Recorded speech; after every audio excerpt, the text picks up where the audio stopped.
Satu lagi ayat yang saya nak turunkan pada tuan-tuan, yang sangat saya amalkan, yang sangat bagus. Satu makcik ustazah, nama dia Ustazah Hendon. Dia pergi rumah anak dia. Pergi rumah anak dia di KL, naik kereta api, tinggal kereta di Ipoh. Bila sampai di rumah anak, gagau, beg tinggal. Ingatkan dia bubuh dalam beg besar. Buka beg besar, gagau tak ada.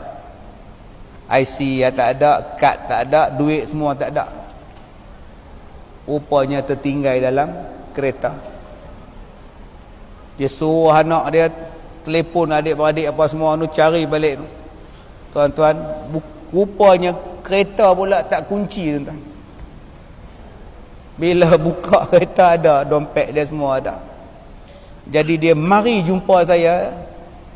Dia kata, "Ustaz, saya dah niat nak bagi Ustaz RM50. Saya kata, "Bagi siapa?" "Saya niat Ustaz. Ustaz ajar saya satu ayat. Jangan lupa tiap-tiap kali pergi mana-mana, tinggal rumah ke tinggal apa, Ustaz baca ayat ni, saya ikut. Saya dah sampai rumah anak baru tahu duit tinggal semua tinggal dalam kereta. Kereta pula tak kunci Ustaz. Tua-tua ni lupa.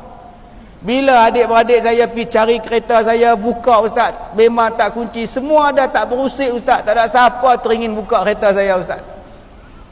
Jadi saya duk amal ayat yang Ustaz bagi itulah gambarnya. Jadi inilah sedekah saya pada Ustaz. Terima kasih Ustaz. Oi.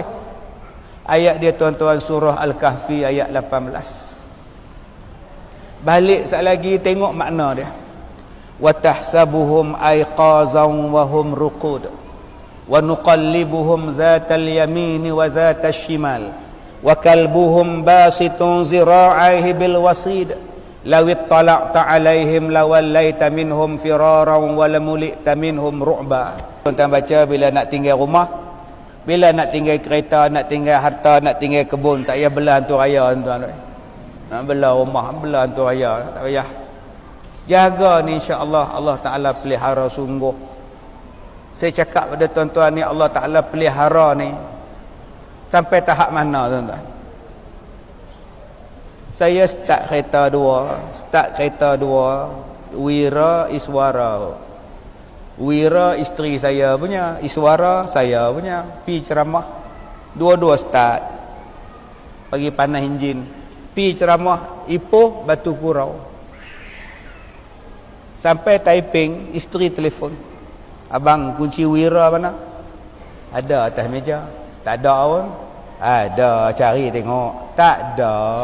Kan abang start tadi, baru saya teringat. Saya lepas saya tutup enjin tu, saya letak kunci di atas bumbung kereta saya. Saya suruh, berhenti Ustaz." Ada binatang tu, tuan-tuan, atas bumbung kereta. Tuan-tuan boleh fikir tak logik daripada Ipoh sampai ke Taiping, kunci kereta duduk di atas. Saya kata, "Mama, ada kat ayah minta maaf." "Balik kau, ayah bagilah." Allah jaga. Jadi tuan-tuan amalkan benda ni.